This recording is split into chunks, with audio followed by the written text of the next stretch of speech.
Bom dia, papada. Bom dia, jaconeiros. Está no ar mais um Papo Online aqui pela TV Papo Pai Bitcom, um programa exclusivo para a torcida juventudista. Então, se liga nesse papo, porque hoje é 20 de junho de 2020, exatos 21 anos atrás, 20 de junho de 1999, o Juventude estava se sagrando campeão, ou começando a dar o primeiro passo para se tornar campeão da Copa do Brasil daquela temporada, de 1999, vencendo o placar de 2-1 aqui no estádio Alfredo Jaconi. Depois, no dia 27, lá no Maracanã, segurou o Botafogo no empate em 0-0 e acabou atingindo o título de campeão. E quem comandou aquela campanha absolutamente vitoriosa, um grande sucesso, ex-presidente Milton Scola, que hoje, naquela época, presidente, hoje ex-presidente, mas que é o nosso convidado para falar a respeito de tudo que aconteceu naquela temporada, naquele título histórico do presidente. Bom dia, é um prazer tê-lo conosco. Bom dia, Marcos. Bom dia a toda a torcida do Esporte Clube Juventude. Bom dia, papada. O que o senhor lembra daquela campanha que teve, por consequência, o título de campeão da Copa do Brasil de 99? Bom, Marcos, nós começamos a Copa, tínhamos um time bom e fomos a Brasília jogar com o Guará, né? Guará. E tivemos uma vitória que era normal para a gente. Depois, na sequência, viriam clubes mais importantes e mais difíceis de serem batidos e tal. Mas quando nós passamos quando nós tivemos a vitória aqui em cima do Corinthians, por 2-0, a gente começou a prestar atenção e achando que o time era experiente, que podia surpreender fora de casa. E aí eu comecei a falar e todos da direção falavam em vamos acreditar, vamos lá que o mata-mata é uma coisa que nós gaúchos gostamos de jogar e fomos evoluindo, né? Passamos depois o jogo em São Paulo, vencemos o Corinthians lá, que era o verdadeiro Butantã, só tinha craque naquele time, né? Dida, Gamarra, Vampeta, Rincon, Marcelinho Carioca, Ricardinho, Luizão, né? E passando disso, né? Aí passamos a ser um time a ser batido também, né? E as coisas foram indo. O jogo do Bahia lá também foi muito difícil, né? Vencemos nas penalidades, mas perdíamos o jogo até quase o fim, e aí conseguimos, né? Empatar, ir para as penalidades, passar por aquela etapa muito difícil. Depois vem o Internacional aqui, e o Internacional, primeiro jogo aqui, segundo lá, e o Inter veio respeitando muito a gente, né? Foi um jogo truncado. Quando eles levaram 0-0 daqui, festejaram, porque, né, eles, na época, pensavam que lá dentro do Beira-Rio, com o Beira-Rio lotado, chegaria uma vitória. E nós fomos para lá, mais uma vez, acreditando, com um time muito experiente, que jogava dentro e fora de casa praticamente a mesma coisa. Evidentemente que no Alfredo Jaconi, com a torcida, com a papada do lado, as coisas eram mais difíceis para quem vinha nos enfrentar. Mas aquela partida, eu julgo, talvez uma das maiores da história do Juventude, ir para o Beira-Rio e vencer de 4-0 lá, foi realmente uma coisa extraordinária e quase impensada para a gente. E isso nos levou à final, né? E a final contra um time do Rio de Janeiro, vieram todos aqueles problemas, que não poderia se jogar a final no Alfredo Jaconi. Tivemos um trabalho danado para confirmar o jogo aqui, porque, sabe, nessas horas, a pressão, a influência, ainda mais de um clube muito próximo da CBF, isso nos dificultou bastante. Mas, felizmente, eu acho que o bom senso reinou. O presidente da CBF, na época, entendeu, e depois, quando esteve aqui, disse não tinha como não fazer esse jogo em Caxias, né? As famílias indo ao estádio, tudo. E o jogo transcorreu na mais absoluta tranquilidade, sem problema nenhum. E o jogo aqui, tivemos a sorte de sair na frente, fizemos o 2-0, e aquele gol no fim nos atrapalhou um pouquinho, né? A expulsão do Capone, mas o Piccoli foi, nas duas partidas, fantástico, né? Aqui e lá, substituir a altura, o Índio aqui e o Capone lá. Eu acho que a solidez da equipe foi a mostra de toda a campanha e que nos levou ao título, né? Realmente um time experiente que soube enfrentar o Maracanã com mais de 100 mil pessoas e segurar o resultado que nos era favorável. Uhum. O senhor acha que a consistência dessa campanha ela foi em função do trabalho elaborado assim a médio e longo prazo? Eu acho que a gente tinha um time que sempre se formou ao redor do Lauro e do Flávio, né? Depois, nós tivemos muita sorte na época de incorporar certos jogadores muito importantes, né? Quando, ainda em 98, tínhamos o Índio, mas com a chegada do Capone, eu acho que a gente formou uma zaga muito boa. Depois o Emerson veio nos dar segurança como goleiro, né? O Mabilha se incorporou muito bem à equipe. E quando chegou o Mexerica também, a gente passou a ter um atacante que fazia gol, e que fazia gol aqui e lá fora. Então, eu acho que a gente tinha assim, uma espinha dorsal muito boa, né? Com jogadores, além de muito bons jogadores experientes que não sentiam o peso da camisa jogando aqui ou fora de casa. Muito bem, nós estamos com o Papo Online aqui pela TV Papo by Bitcom, conversando com o ex-presidente de outra escola, campeão da Copa do Brasil de 1999. Não esqueça, papada, de curtir e compartilhar o Papo Online nas redes sociais, Facebook, Instagram, no Twitter, na Bitcom TV. Também fique ligado no portal do Juventude, juventude.com.br, e nas mídias sociais do clube. Presidente, a importância da condução extra-campo. Desde a chegada da Parmalat, né, o trabalho todo foi posturado, extra-campo, um resultado de campo, um produto final. Sim, eu acho que assim, quando a Parmalat chegou, na verdade, o que ela imprimiu no clube? Uma responsabilidade muito grande de carregar uma marca mundial na camisa, e isso fez com que todos nós nos empenhássemos em também proporcionar, devolver aquilo que a Parmalat nos dava com prestígio, com a possibilidade de termos aqui grandes jogadores. Nós também tínhamos que fazer a nossa parte aqui com organização, com muito trabalho. Eu acho que aos poucos a gente foi modernizando o Alfredo Jaconi, e acho também que a decisão de termos setorizado o Alfredo Jaconi, dando um espaço exclusivo para a torcida adversária de menor tamanho, eu acho que isso foi uma decisão muito importante, porque as decisões que passaram a acontecer no Alfredo Jaconi passaram a ser realmente a nossa casa, né? Antes disso, nós dividíamos a torcida com a torcida, o espaço com a torcida adversária. E quando a Parmalat chega, com o aumento da nossa torcida, porque aí efetivamente a torcida cresceu muito e comparecia muito ao estádio, aí tivemos que fazer essa mudança para termos um espaço maior e, principalmente nas horas de decisão, sermos a grande maioria dentro do estádio. Isso eu acho que nos favoreceu sobremaneira.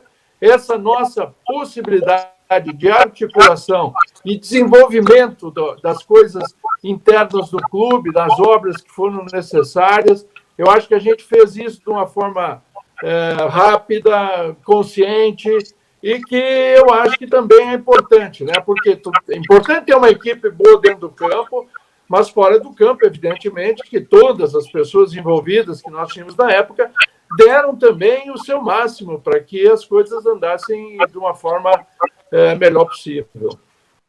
Como é que foi montado aquele grupo de jogadores, hein? Bom, eu acho que ele, não, na verdade ele foi sendo montado aos poucos, né? Na verdade, o título, quando nós vencemos o Campeonato Gaúcho em 98, eu, na época, era vice de futebol,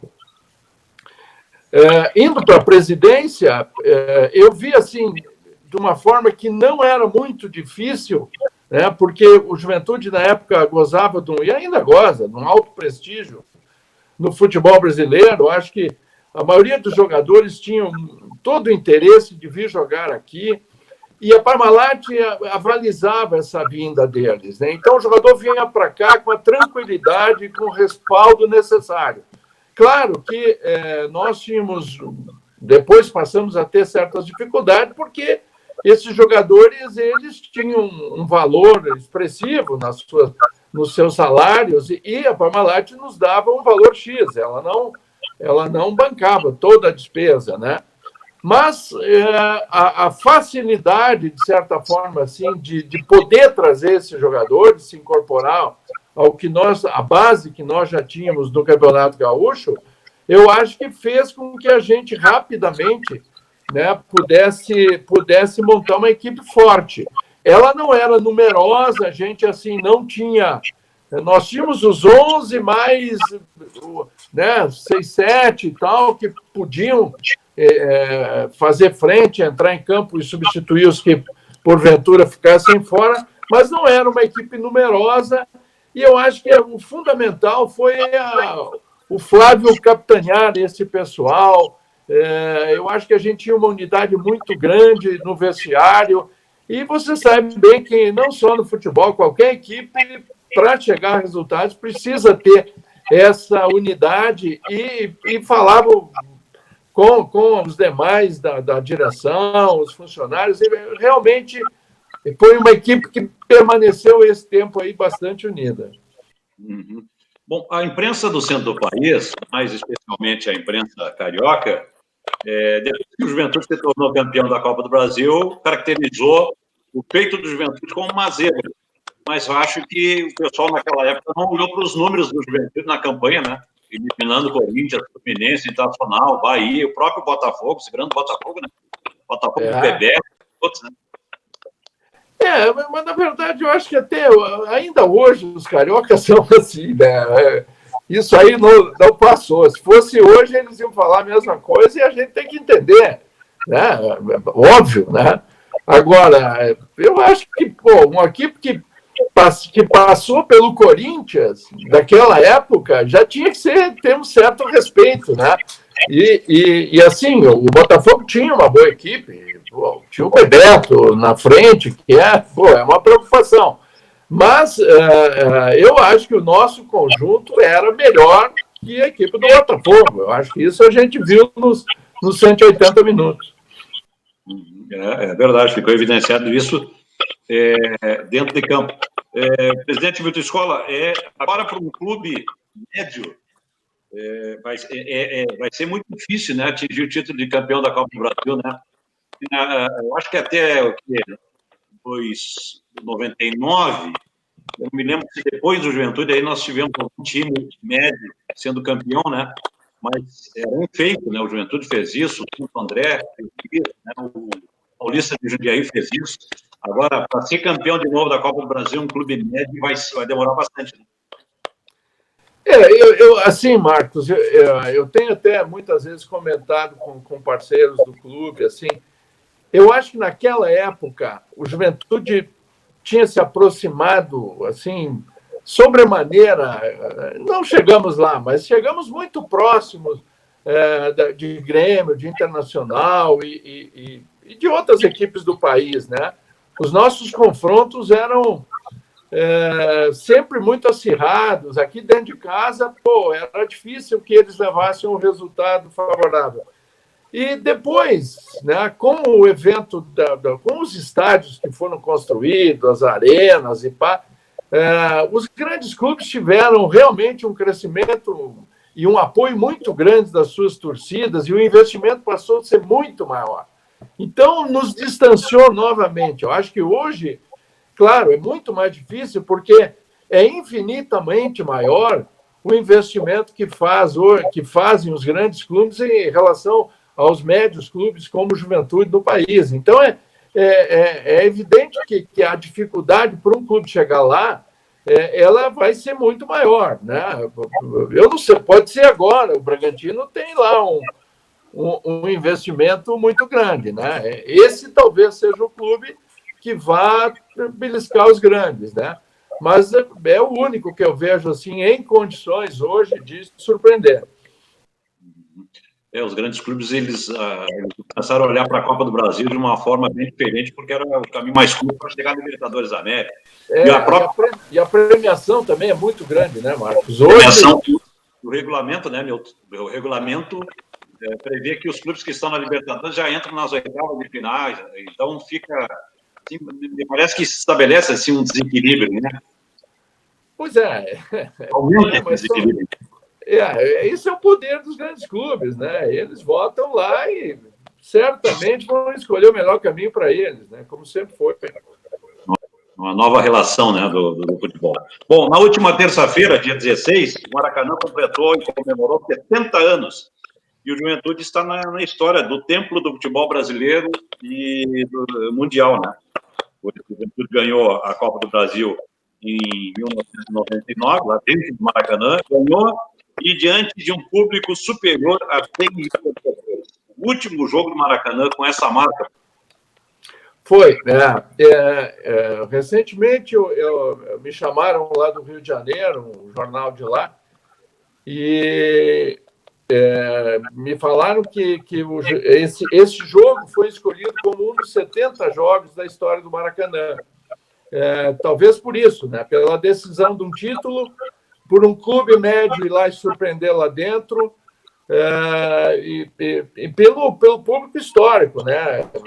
Foi o último grande público do Maracanã, depois com as reformas a capacidade diminuiu e, consequentemente, o público também. Então, assim, claro, para nós, eu acho que para todo o juventudista é um orgulho muito grande de ter mais essa coisa, assim, essa marca fantástica que o clube alcançou. Eu acho que, assim, sempre que se festejar o Maracanã, vai se lembrar também desse jogo que passou a ser um jogo histórico.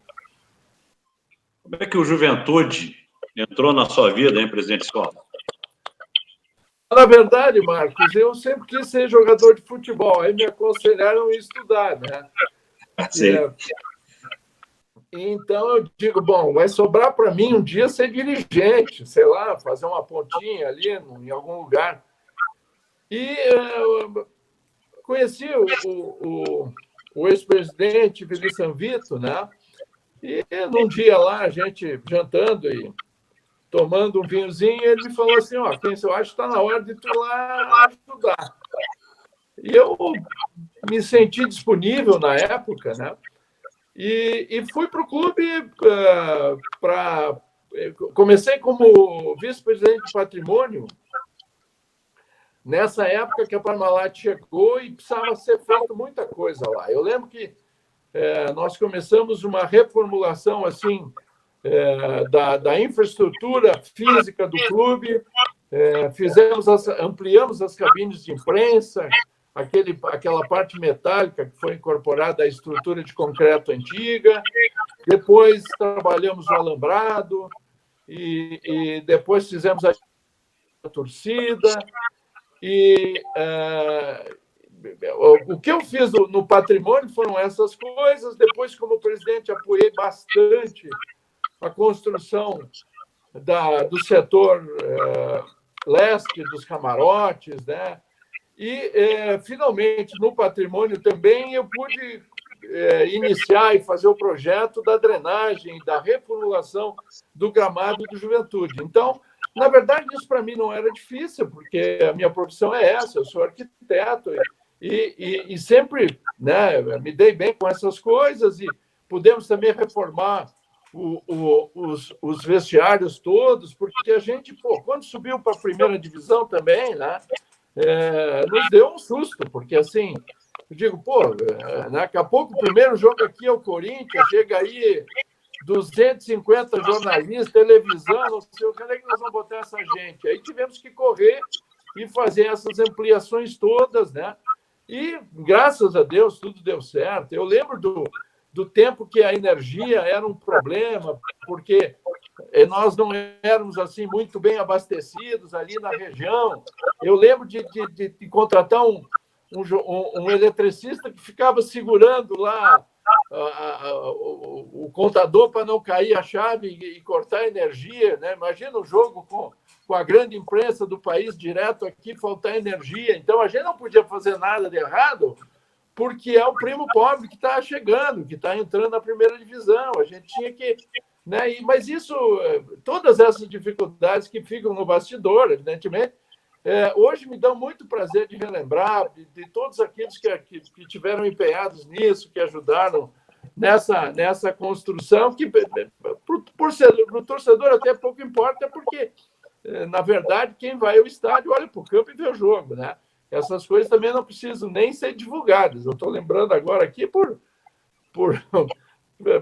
causa que lembrei do fato de serviço de futebol. E depois, como passei aí 2 ou 3 anos nessa função, aí, né, aquela história de ter gostado sempre de futebol, ter tentado jogar, eu era um zagueiro medíocre. E aí, em 98, eu tive um convite, né, para assumir a vice-presidente de futebol, que era, na verdade, o que todo torcedor quer. Ele quer chegar ali e montar o time, né?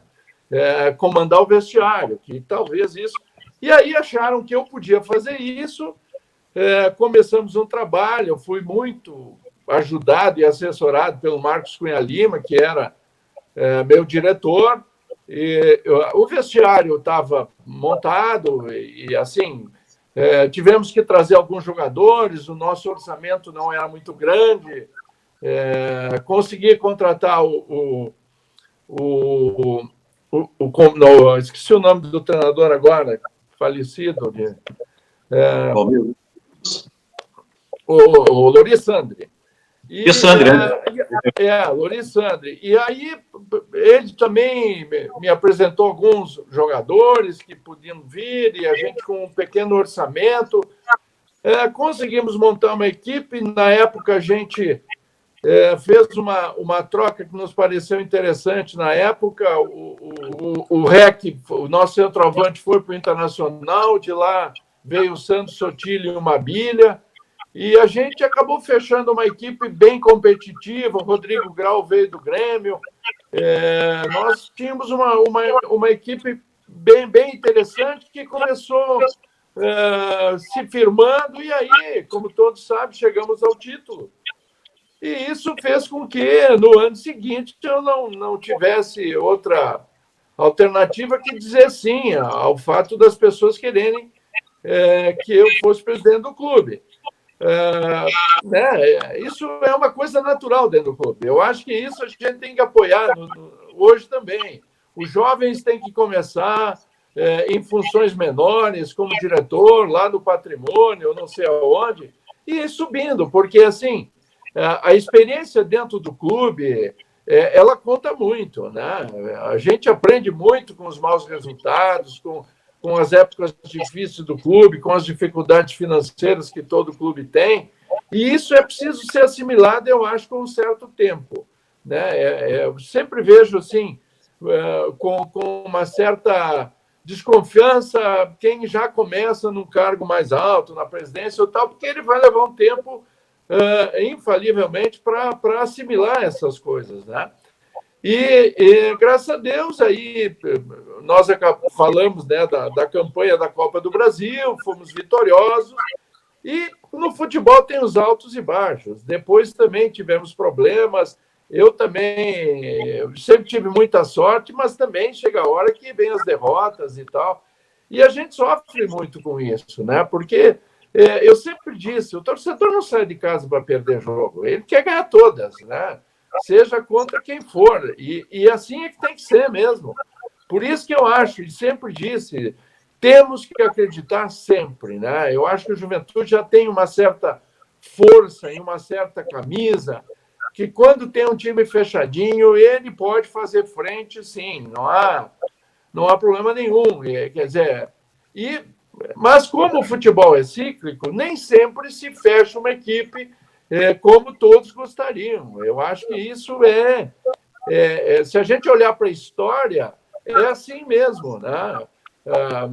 A gente pode ver, o Flamengo, o grande Flamengo foi o do Zico, né?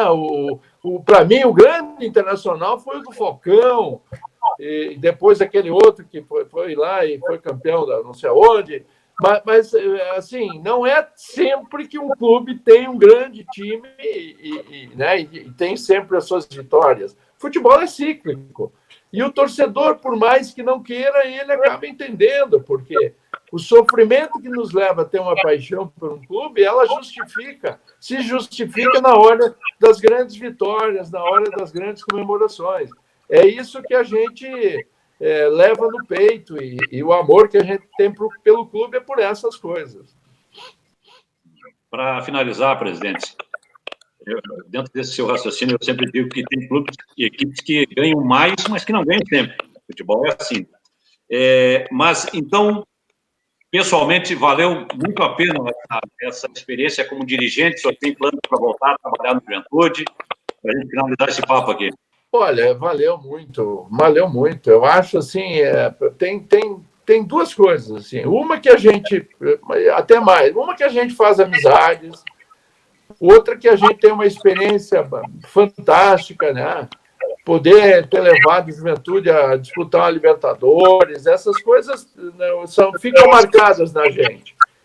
E a gente também poder trabalhar, porque eu acho que todos têm que fazer alguma coisa pela comunidade que vive, seja num setor ou no outro. E eu tive a sorte de poder fazer isso com o futebol, que é uma paixão arrebatadora, que todos têm isso no coração e tal, né? Então, valeu.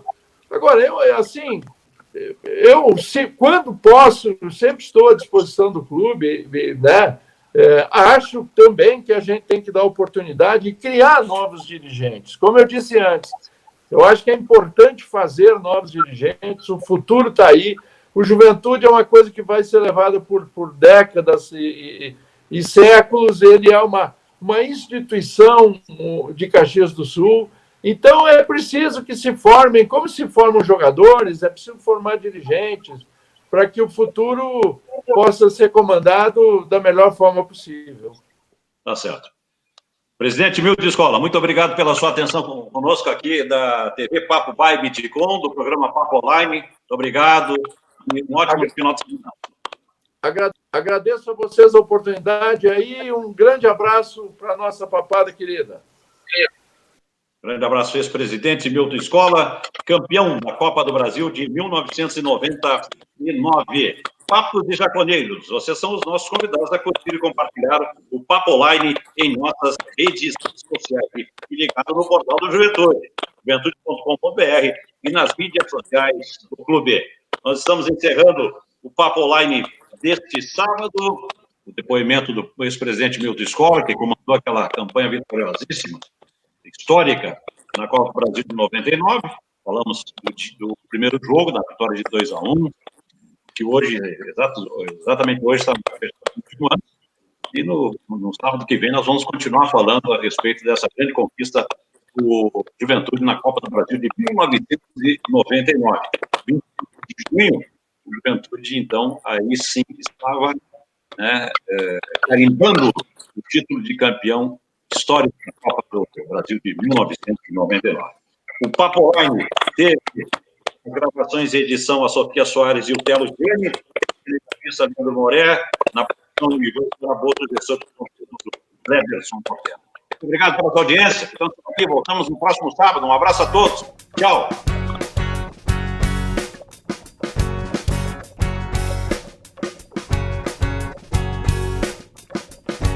Muitas coisas a gente aprende ao longo da vida. Outras delas a gente esquece e não lembra jamais. O que leva levo gravado no peito.